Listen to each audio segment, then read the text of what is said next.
देखो उससे पहले यहाँ पे आया था, उससे पहले यहाँ पे, चीज़ें रिपीट होती हैं, बार बार रिपीट होती है। इंग्लिश में क्या मतलब आपके 26 लेटर्स होते हैं, वही घुमा फिरा के बार ही तो आते हैं, ठीक है। कोई नहीं बोलता 1000-2000 वोकैबुलरी, सिर्फ 100-200 वोकैबुलरी में सब पूरी जिंदगी भर लाइफ टाइम ऐसे ही बोलता है, सब 200-300 वोकैबुलरी के अंदर बस, क्योंकि एक महीने में याद करी जा सकती हैं,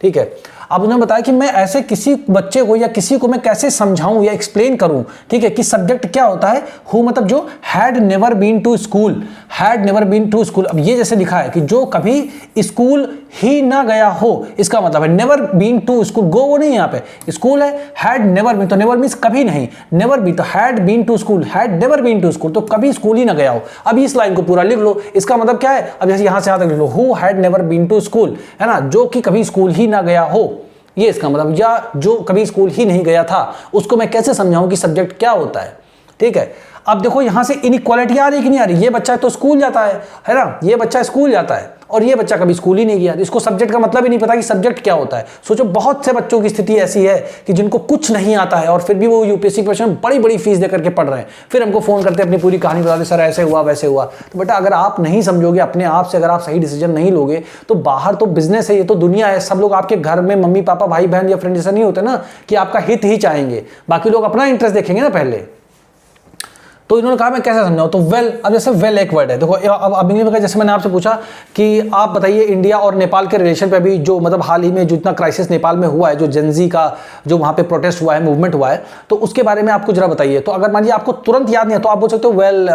what ever has happened in Nepal, well it is well not very good. तो वेल क्या होता है, फिलर, जैसे आपको कोई चीज नहीं आ रही तो वेल वर्ड का आप यूज करते हो, हाँ मतलब ठीक है, इस वाले सेंस में ये यूज होता है वेल, ठीक है। तो ये तो हाँ, तो उसने बोला हाँ ठीक है मैं बताता हूँ, इट इज समथिंग, ये कुछ ऐसा है, उसने मतलब सब्जेक्ट के बारे में बताना चाहिए कि भाई सब्जेक्ट मतलब क्या होता है, ये कुछ है, तो समथिंग मींस कुछ है, तो कुछ ये ऐसा कुछ है। अब आई बिगैन, उसने बोला मैंने बोलना ही शुरू किया था, आई बिगैन, तो बिगैन मींस शुरू किया, साइकिल वाले बंदे ने बोलना शुरू ही किया था, बट लेकिन क्या हुआ, द लाइट्स चेंज्ड, तो लाइट्स बदल गई। लाइट्स कैसे बदल गई, जैसे आप मतलब किसी यहाँ पे रोड पे खड़े हो, ऐसे ऐसे करके यहाँ पे खड़े हुए हो आप, अब यहाँ पे रेड लाइट है, ठीक है, अब अभी आप यहाँ पे रुको, तो यहाँ पे रुका हुआ था, बोलने जा ही रहा था कि लाइट यहाँ पे ग्रीन हो गई, हरी हो गई, तो फिर उसने क्या किया, एंड द हॉन्किंग, हॉन्किंग मतलब क्या था, हॉर्न बजा रहे थे जो लोग पीछे से, बिहाइंड मींस पीछे से, मी है ना, बिहाइंड मी, उसके पीछे जो हॉर्न बजा रहे थे ना, बहुत सारा मतलब ट्रैफिक होता है, ग्रीव मतलब बढ़ गया, इंक्रीज हो गया, ठीक है, बढ़ गया, इंक्रीज हो गया, 100 तो फोल्ड मतलब होता है कई गुना, 100 में तो होता है 100, तो कई 100 गुना लोग हॉर्न बजाने लगे, जल्दी जल्दी आगे बढ़ो करके, and I let my self be pushed,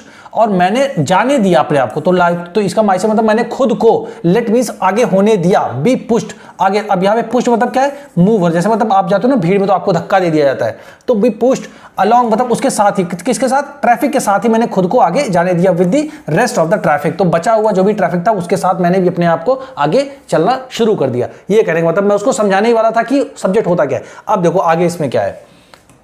अब देखो आगे इसमें क्या है, यहां पे क्या बता रहा है वो, देखो यहां पे है कि the next day he was there again, तो अगले दिन था ना, द नेक्स्ट डे मतलब अगले दिन, ही मतलब वही जो छोटा बच्चा था वो वॉज देयर अगेन, वो वहां पर फिर से था, अगेन मींस फिर से, स्माइलिंग एट मी, मेरे ऊपर हंस रहा था, मतलब एक जैसे स्माइल करके एक दूसरे से मिलते तो थोड़ा अच्छा लगता ना, वो smiling at me, and holding out a Hindi paper, और होल्डिंग आउट देखो फिर होल्डिंग आउट वहां भी था, तो होल्डिंग मतलब हाथ में हिंदी पेपर लिए हुआ था। उसने बोला भैया, ही सेड मतलब जो छोटा बच्चा था उसने बोला भैया आपका अखबार, ये आपका अखबार है, अब बताइए ये सब्जेक्ट क्या चीज है। अब वो उसने फिर से पूछा कि बताइए सब्जेक्ट क्या चीज है, तो अब द इंग्लिश वर्ड, तो जो ये सब्जेक्ट है ना, ये तो इंग्लिश का वर्ड है, हिंदी वर्ड तो विषय है, बेसिकली हिंदी वर्ड तो विषय है, तो उसने बताया, तो the English word sounded means सुनाई दिया, ऐसा स्ट्रेन मतलब कुछ अलग सा सुनाई दिया, ऑन हिज टंग की, जैसे मान लो आप हिंदी बोलते हो हमेशा, अब आपसे इंग्लिश में कुछ बोलने के लिए कहा जाए, जैसे मतलब फ्लॉक्सी नॉक्सी इनहिलिपिलिफिकेशन एक वर्ड है, तो मेरे को मान लो आता, मैं आपसे कहूं बेटा यही चीज आप बोलो, तो आप अगर पहली बार बोलोगे तो थोड़ा सा ऐसा बोलोगे, लगेगा कुछ अलग सा बोल रहे हो आप, क्योंकि प्रैक्टिस नहीं रहती है। तो वही जैसे इस बच्चे को नहीं पता था, तो इसने जब बोला मतलब सब्जेक्ट कुछ ऐसे बोला होगा, तो इट साउंडेड, तो ये ऐसा सुनाई दिया जो साइकिल वाला बंदा था उसको, लाइक मतलब जैसे कि it's other meaning in English, कि जैसे एक सब्जेक्ट होता है तो उसका मतलब तो विषय होता है, दूसरा सब्जेक्ट का मतलब होता है प्रजा, ठीक है, to be ruled by someone, है ना, तो टू बी मतलब क्या होता है, टू बी रूल्ड मतलब किसी और के द्वारा शासित होना, से कोई राजा है तो उसकी जो प्रजा होती है उसको भी हम क्या बोलते हैं, सब्जेक्ट्स बोलते हैं, सब्जेक्ट्स, है ना। तो उसने बोला सब्जेक्ट क्या है, तो सब्जेक्ट, अब आज बताइए ये सब्जेक्ट क्या चीज है, तो उसके मुंह से लगा सब्जेक्ट मतलब क्या होता है, प्रजा, है ना। तो इस तरीके से अब देखो हिंदी इंग्लिश का क्या अंतर चाहिए यहाँ पे चल रहा, ठीक है, मतलब देखो कितना मतलब गैप है, एक तो स्कूल ही नहीं जा पा रहा, न्यूज़पेपर से था, ये तो स्टोरी अपनी इंडिया की ही है, ठीक है। अब उसने बोला ओ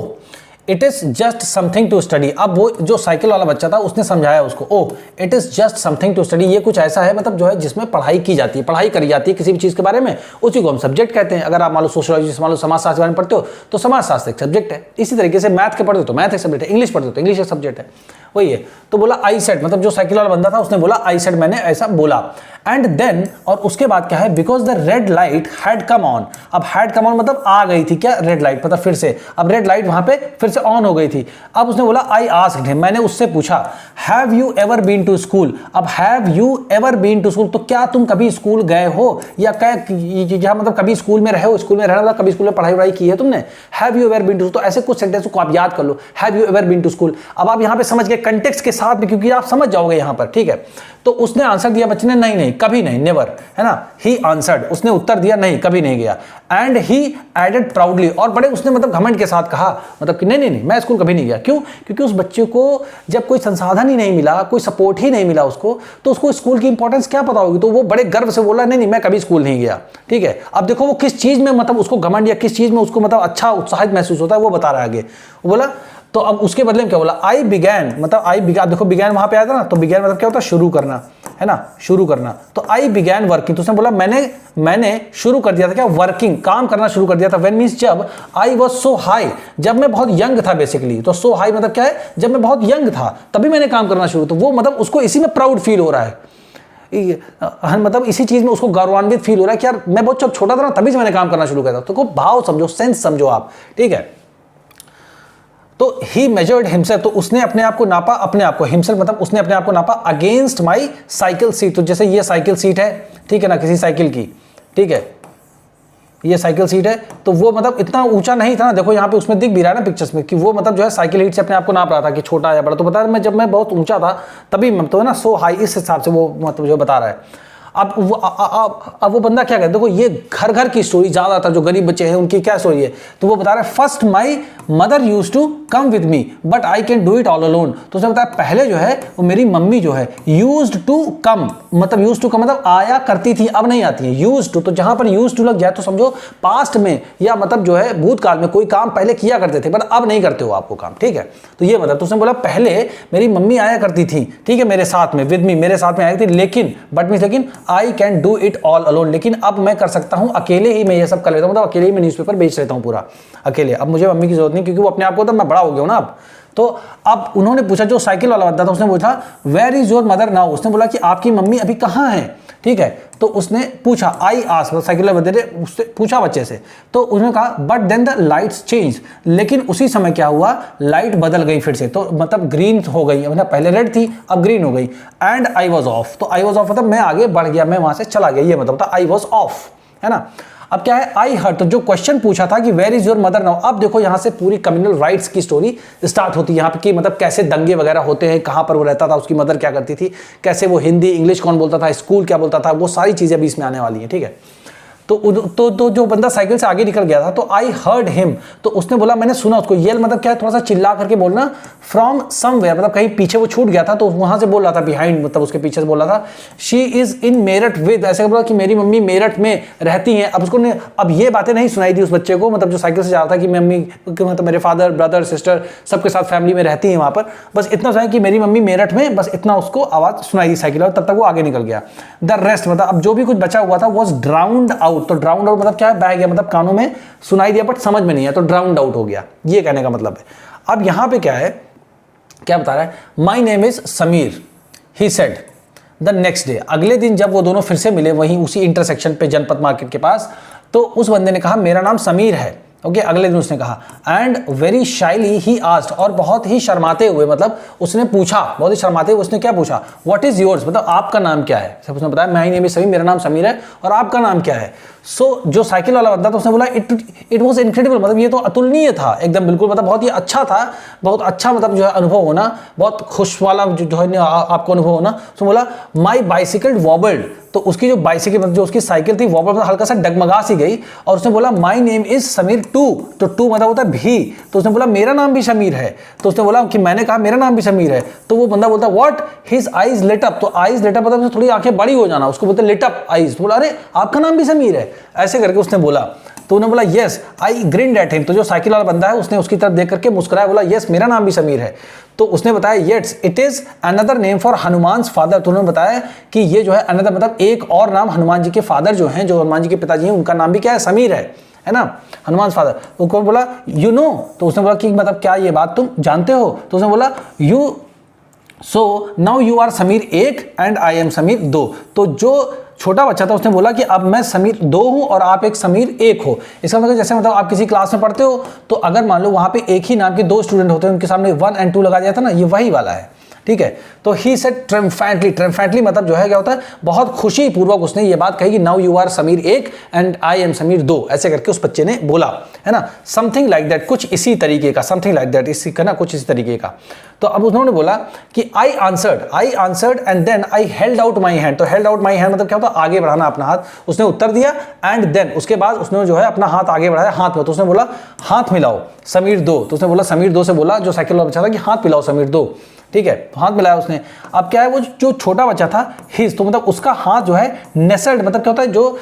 जैसे आप मान लो, जैसे मान लो आप अभी मान लो जो है 5-6 साल के हो, आप मेरे से हाथ मिलाओगे तो आपका हाथ छोटा होगा, तो मेरे हाथ के अंदर समा जाएगा पूरा, छिप जाएगा पूरा, तो वही नेसेल्ड इन माइंड। तो वो जो साइकिल वाला बच्चा बोला कि जो वो मतलब अखबार बेचने वाला बच्चा था उसका हाथ जो है मेरे हाथ में छिप गया पूरी तरीके से, लाइक मतलब किस तरीके से, लाइक अ लिटिल बर्ड, जैसे छोटी सी एक मतलब चिड़िया हाथ में बैठ जाती है तो पकड़ सकते हो उसको, इस तरीके का था उसकी फीलिंग। सो उसने बोला I could still feel it's warmth, warmth मतलब जो भी मतलब गर्माहट होती है, या एक तरीके से जो फील होता है ना किसी का हाथ से आपने पकड़ा तो आपको कुछ देर तो फील होता था, छोटा सा हाथ था उसका, है ना। एज आई साइकिल्ड अवे, जैसे कि मैं साइकिल से आगे, अवे मतलब आगे बढ़ता चला गया, ठीक है। इस तरीके से देखो ये स्टोरी यहाँ पे बताई गई है और कितना इंपॉर्टेंट, इसीलिए तो एनसीईआरटी के ऊपर इतना ज्यादा फोकस रहता है हर चीज में सभी स्टूडेंट्स के लिए, ठीक है। अब देखो यहाँ पे क्या बता रहा है, फिर उसके बाद वो बंदा कभी नहीं मिलता है उसको, क्यों, क्योंकि वहां पे कम्युनल राइट्स हो जाते हैं। द नेक्स्ट डे, अगले दिन क्या होता है, he did not have his usual smile for me, अगले दिन क्या हुआ, ही डिड नॉट हैव, उसके पास नहीं थी उसकी जो एक सामान्य तौर पर हमेशा वो स्माइल करता रहता था ना उस वाले साइकिल वाले बच्चे के लिए।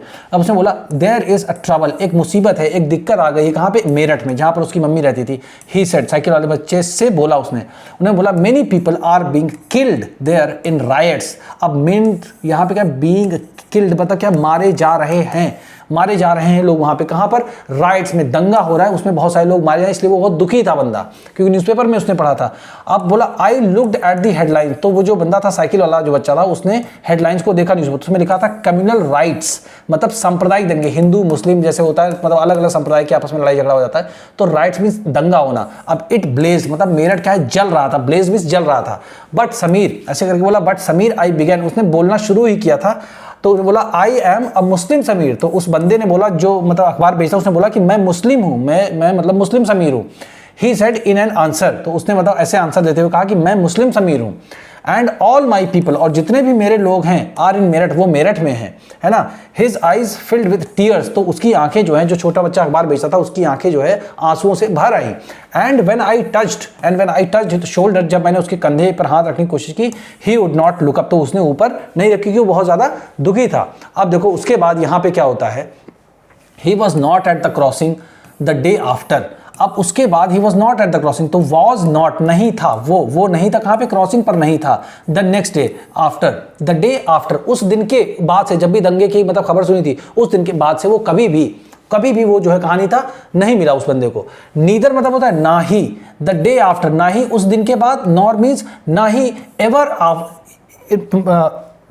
ना ही एवर अगेन मतलब ना ही उस दिन के बाद और ना ही उसके बाद कभी भी, नेवर मींस एवर अगेन मतलब कभी भी आगे भी वो कभी मुझे नहीं दिखा। एंड नो न्यूज़पेपर, और कोई न्यूज़पेपर इन इंग्लिश, चाहे वो अंग्रेजी में हो या हिंदी में हो, can tell me where my Sameer 2 has gone, तो कोई भी न्यूज़पेपर नहीं बता सकता था उसके बारे में कि कैन टेल मी, कि मेरे को बता सके कि कहाँ my friend Sameer 2 has gone, कहाँ मेरा समीर 2 फ्रेंड जो है वो चला गया है। ठीक है, ये यहाँ की स्टोरी है। देखो तो अब ये सारी स्टोरीज है ना, अब देखो आप यहाँ से ये कंपेयर कर सकते हो कि एक बच्चा अमीर है, कोई रिच है, कोई पुअर है, ठीक है, उसके पास रिसोर्सेज नहीं है, तो इसीलिए एनसीईआरटीज कितनी इंपॉर्टेंट है, यही से तो आपकी अंडरस्टैंडिंग डेवलप होती है। That is why it is very very important to read NCERTs. ठीक, अब यहाँ पे क्या बताया जा रहा है, वाइल मींस जबकि, देखो फिर ये रिपीट हुआ, while Sameer 1 is more familiar with English, तो फैमिलियर मतलब जान पहचान है उसकी, इंग्लिश मतलब उसको ठीक ठाक आती है समीर 1 को, एंड समीर 2 स्पीक्स हिंदी, और समीर 2 जो है वो हिंदी बोलता है ना। ऑल दो मतलब क्या है, हालांकि दे बोथ, वे दोनों जो हैं are more at home in different languages, घर पे वो दोनों लोग अलग अलग भाषाएं बोलते हैं। दे स्टिल कम्युनिकेटेड, वो फिर भी वो एक दूसरे से बातचीत करना, कम्युनिकेटेड बातचीत करना विद ईच अदर, फिर भी वो एक दूसरे से बातचीत कर लेते थे, ठीक है। दे मेड दी एफर्ट्स, तो उन्होंने कोशिश करी, मेड दी एफर्ट्स मतलब क्या है, कोशिश की, टू डू सो, ऐसा करने की, बिकॉज मीन्स क्योंकि this was what was important to them, क्योंकि ये चीज उनके लिए महत्वपूर्ण थी। तो आप जब दुनिया में आगे बढ़ रहे हो तो आप ऐसा मत सोचो, किसी चीज को पीछे मत रहो, किसी चीज से आप भी सीखो ना उन सारी चीजों को जो और लोगों के पास हैं जिनसे उनका सिलेक्शन हो रहा है, राइट, जिनसे उनका सिलेक्शन हो रहा है। तो आप क्यों नहीं सीख सकते हो, इन सारी चीजों को आप सीखो, अपनी लाइफ में सारी चीजों को ऐड करो, तब जाकर के आप देखो कि आपकी लाइफ कितना इंप्रूव होगी। और देखना मीडियम फर्स्ट क्लास से, अब हमारी जब क्लासेस आप आओगे ज्वाइन करोगे, फर्स्ट क्लास से डिफरेंस आपको फील होगा, राइट। तो इस चैनल को आप हिंदी मीडियम एस्पिरेंट्स के बीच में शेयर करिए, ठीक है। जो भी हिंदी मीडियम के एस्पिरेंट्स हैं उनको शेयर करिए, से उनको पता तो चले कि हाँ एक ऐसा भी ऑप्शन है, एक ऐसी भी हेल्प मौजूद है यूट्यूब पर, जिससे कि वो अपने मीडियम को हिंदी से इंग्लिश में शिफ्ट कर सकते हो और अपने सिलेक्शन के